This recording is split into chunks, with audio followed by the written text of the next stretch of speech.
Alright, YouTube. Today I want to talk a little bit about how a black man can be successful in this country. Some of the little pitfalls and things he should avoid.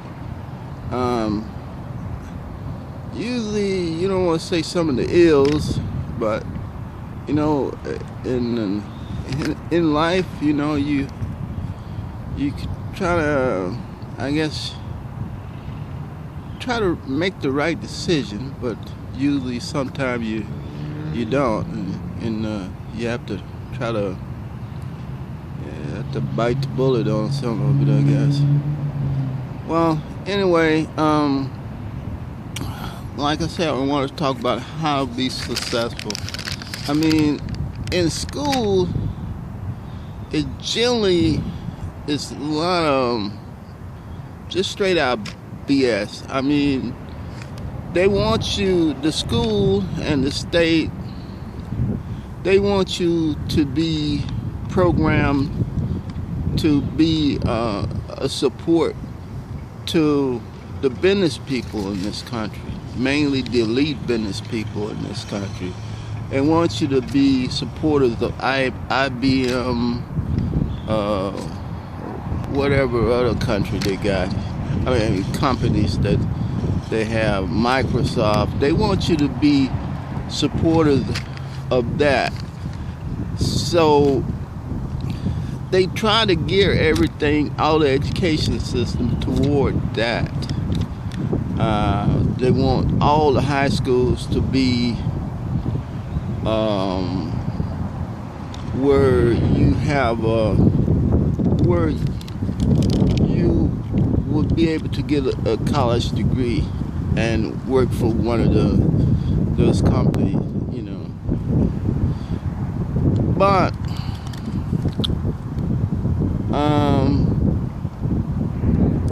coming from an agrarian age, such as the people in this country, hard workers. My dad, he wasn't really hard work, but he's had to do what it do to survive, with small jobs and stuff like that. But the majority of the people, this is like an industrialized country. You had a lot of steel mills. They produce a lot of automobile parts, so on and so forth. But now, I would say it's not necessarily a big manufacturing. They tried to move a lot of the industries offshore. I don't know why, but they did. And now we're more like a service economy, so or support, and mainly to try to be like more like an accountant for all the overseas companies. So we would make sure that we have enough people to work to fill a position overseas, not here. But we have to have people that's in a support position to be able to keep track of all the stuff that's overseas. So getting back to what I was trying to say is that in order for you to be successful, you have to be in a position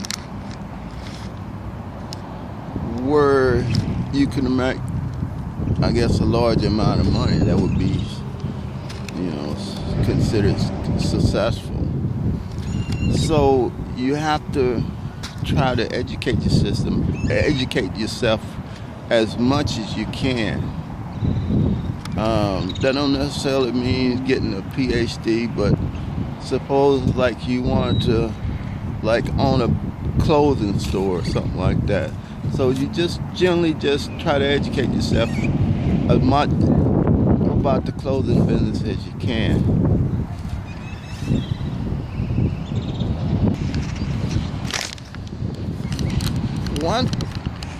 thing that a lot of people in this country don't try to do is try to reach out to some of the in the African countries. There's a lot of businesses there. They can connect with them. But it seemed to be that it's a stigma put on Africans. It's like they're like people in the jungle with Tarzan or something.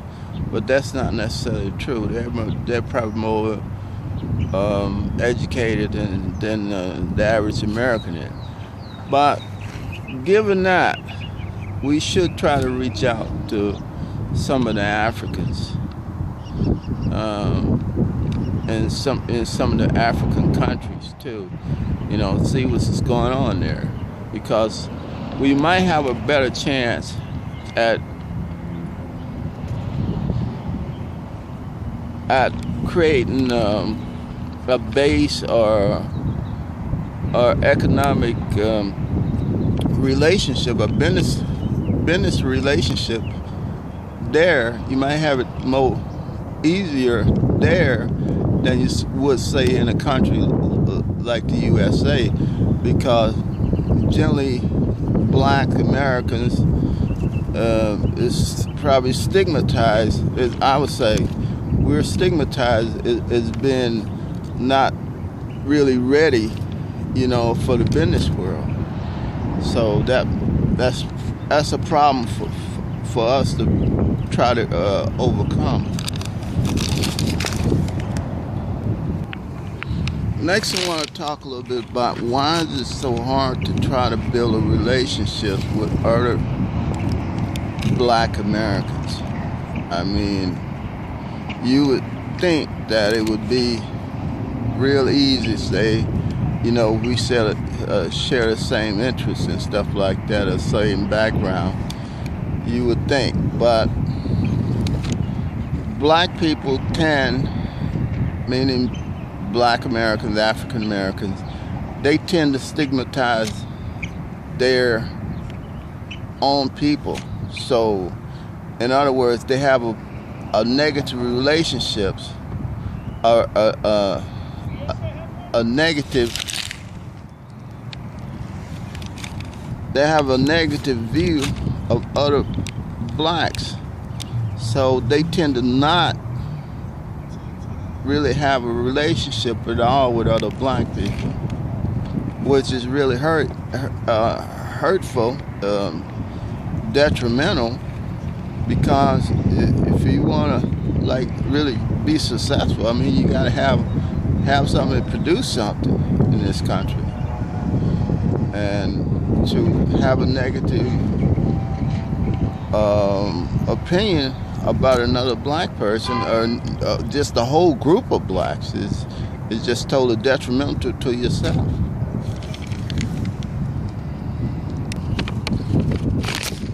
Next, I want to talk a little bit about the black elite in this country.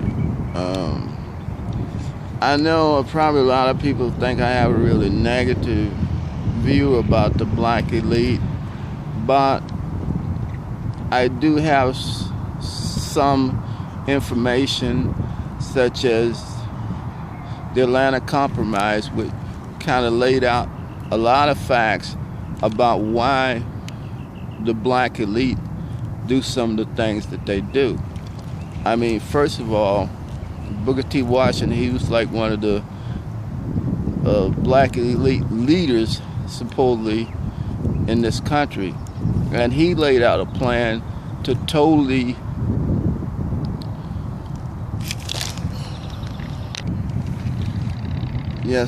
Booker T. Washington laid out a plan to totally oppress black people in this country. I mean, he was telling them, submit yourself to white supremacy, take all the oppression you can take, and that was totally insane. But all the black elites went along with it. Even W.E.B. Du Bois went along with it. And now all of a sudden W.E.B. Du Bois want to pop up and say, "Oh no, I don't agree with that." But at the same time, he created relationships with some people that probably more harmful to black people than the people that Booker T. Washington had a relationship with. So this is some of the, I don't want to say stupidity, but this is some of the things that the black elite do to black people here in this country. It's totally oppression of the black elite upon the black Americans here in this country. All right, next I want to talk a little bit about the Jews in the country, and not necessarily in the country, but just in the world. You know, what do people actually, you know, what is their relationship? How do they feel about the Jewish people, you know, in general? You look at Israel in particular, you know, Israel, I mean, the economy is tight. They got like a 97% literacy rate. I mean, that's probably the tops in the world. But as far as having relationships and garnering relationships with other countries in the world, I don't know if they really have a real tight relationships with other countries in the world. I know the U.S. probably one of their biggest supporters. However, the United States in World War II, only say 50 years or so ago, they wouldn't even let the Jews come in this country when they was being persecuted in Germany and in Europe. So that tell you a little bit about, you know, the, I guess, kind of flip-flop relationships that this country have with the Jews. I mean, I don't know if that's so in Europe or in other countries in the world. I don't know, but I would think that it would be concerned to Israel, you know. But who knows, you know. But that's something that the state of Israel is going to have to, I guess, come to terms with and try to work out.